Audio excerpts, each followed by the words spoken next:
In this video, I'm going to show you how to filter by credit transactions in Origin Financial. Let's get started. Go to the spending section from the main navigation menu.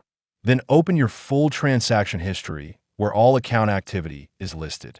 This page includes purchases, transfers, deposits, credit charges, and debit transactions from all connected financial accounts.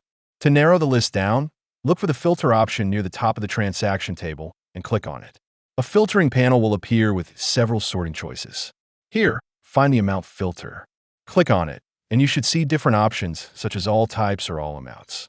Select credit transactions, so the system only shows purchases and payments made directly from credit-based accounts.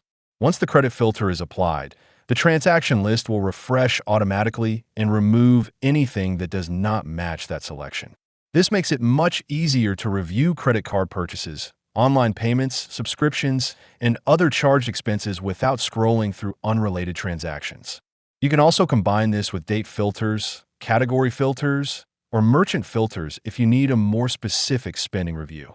This is especially helpful when tracking credit card usage or monitoring charged spending habits throughout the month.